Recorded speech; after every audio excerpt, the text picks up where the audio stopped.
Hey folks, it's Nate. Thanks for joining me at the art table again today. Before we get into anything else, this video is going to have spoilers up to One Piece chapter 1113. With that said, what I really want to talk about, and what this has really been inspired by, is the reveal of what I believe is the keystone to Oda's world.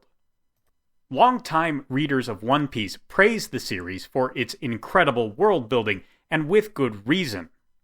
Oda has really put a lot of thought into his world, not so much the geography and the mechanics, although there is some thought put into that, but in the people who live there, in the ways they have reacted to some of the things that have happened, in the ways different forces have different kinds of interplay, in the balance of power between the factions, and in the way characters and factions seem to exist and have existed for a great deal of time before the beginning of the narrative, and even continue to go on and do things when the main characters are elsewhere, when they are, so to speak, off-screen.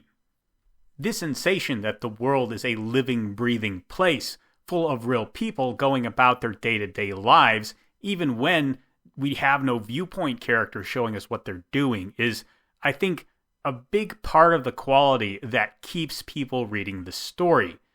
There wasn't quite as much of that in the early chapters of the story. We really didn't get the sense that the world was going to expand out into this fully fleshed out world, probably until the Baratier arc, when we really started to see things coming out of the Grand Line, and this really blossomed as Arlong Park introduced us to some of the bigger ideas, the Marines as a worldwide force, the corruption in them, the hints of the 7 warlords of the sea, all kinds of stuff going on there. But in this chapter, we saw something fascinating. There has always been a sense that a piece of the One Piece world is being kept from us. There is a secret that is in play, but we don't really understand. Crocodile and the Pone glyphs were our first real hint of that. It was really driven home in Water 7 with the O'Hara incident. But while we could feel the gears grinding away in the background, slowly changing things as some unknown agenda played out, I did not expect a single fact to tie together as many parts of the world building as we just got.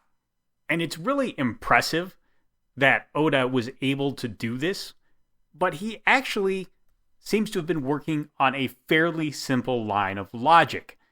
He just spent an incredible amount of time and mental energy fleshing out that idea and handing us a world built around it. That idea is, of course, that the world we know, with all its islands and the Red Line and the scattered human settlements, is slowly sinking into the ocean beneath it. And once you catch sight of that, things begin to fall into place with remarkable ease. 800 years ago, there was a conflict in the world, and the conflict ended with the world government as we know it reigning victorious. 700 years ago, they begin building a massive bridge to connect some islands. It stands hundreds of feet above the current sea level. So right away, we can see people are taking steps to counter the rising sea levels. The descendants of the people who found the world government moved to the Red Line, which is the highest piece of ground we see in the world. It towers above the oceans and will likely remain safe long after even the present day. It also hints at how places like Fishman Island may have wound up underwater, but still be a place with breathable air. Most likely the people who lived there were at one time regular people who fortified their home against the rising sea levels, rather than moving to higher ground. And then eventually over time they developed these Fishman attributes as an adaptation to their new environment. There were even hints in the great arc Noah, which was found on the seafloor near Fishman Island. A cleverly used piece of literary illusion to suggest what we were actually seeing, the aftermath of a flood that consumed most of the world and will eventually claim the rest. The fact that Wano is an island chain with the bulk of its ancient civilizations buried in the shallows between islands, and that submerged civilization is the resting place of one of the forgotten ancient weapons, known as the Pluton, is an interesting little tidbit. Likewise, the ancient weapon Poseidon is a mermaid. The last of the three missing ancient weapons is the Uranus, which is supposedly the king of the sky and may actually refer to the sun god Nika, although there isn't a lot of evidence to uphold that in the story as of right now. However, two of the three missing ancient weapons are strongly connected with the sea. Poseidon is always a mermaid, and the Pluton is currently buried underwater and under a mountain in Wano country, a country that has always been independent from the world government. This strongly suggests that since they are outside the hands of the world government, they fought on the opposite side of the Great War in the Void Century. And it hints that the rising sea levels are the revenge of the defeated party in that great conflict. The way the celestial dragons and the world government have retreated from the sea somewhat support that theory. But the most interesting aspect of it is the fact that devil fruits are weakened by the sea. Now, I had never really given that a whole lot of thought from a world-building point of view. I had never really given that a whole lot of thought. I had always thought it was just sort of a neat thematic drawback Oda gave to devil fruit powers so that they would play a little bit better in this story about pirates. Not being able to swim is not a big deal to a lot of people in a normal world, but in pirate world, kind of a big deal, right? So it's just a thematic thing. But then it was revealed that the 5 people who form the public face of the world government are 5 devils. Oda does not even say they've eaten devil fruit. They just have monstrous devil forms. And they appear to be immortal and answer to Imu, possibly the founder of the world government. They have the closest thing we've ever seen to true immortality, possibly as a result of the Op-Op fruit or some other part of the power system we don't fully understand yet. Possibly because they are devils, the final and supreme form of a devil fruit, or possibly even the creatures from which devil fruit are derived.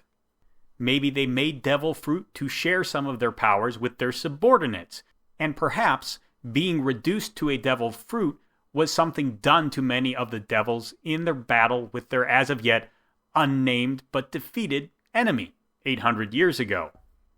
Whatever it is, it's beginning to look like the weakness of devil fruits to the ocean is part of the fallout from the battle in the Void Century.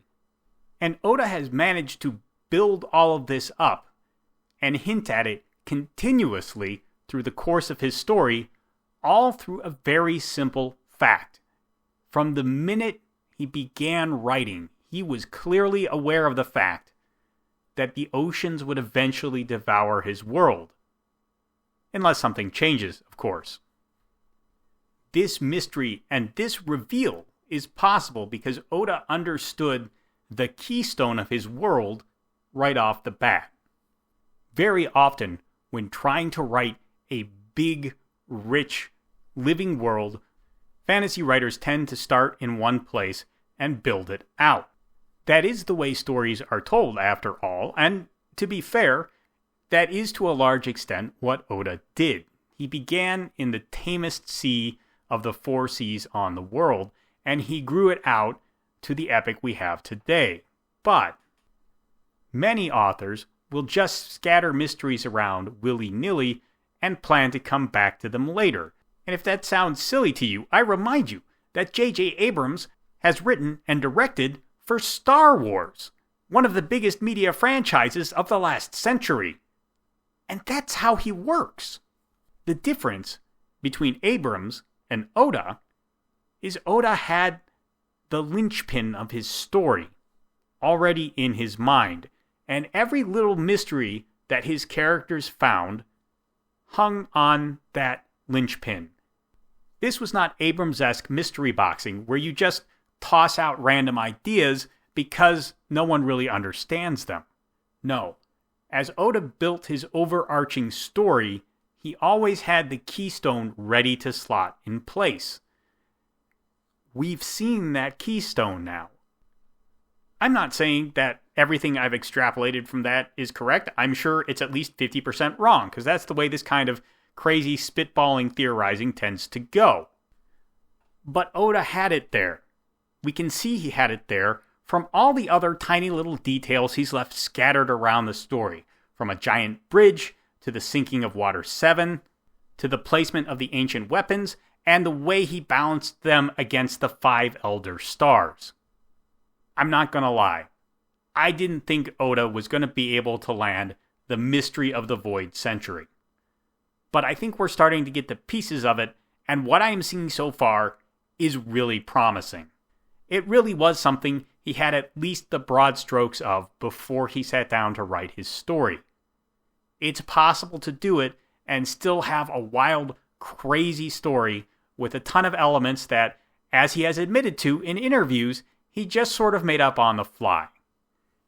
It is a really impressive masterclass in world building, and something worth coming back to again and again if writing fantasy and building these kinds of fantastic worlds is something you want to do. That's just my take on it.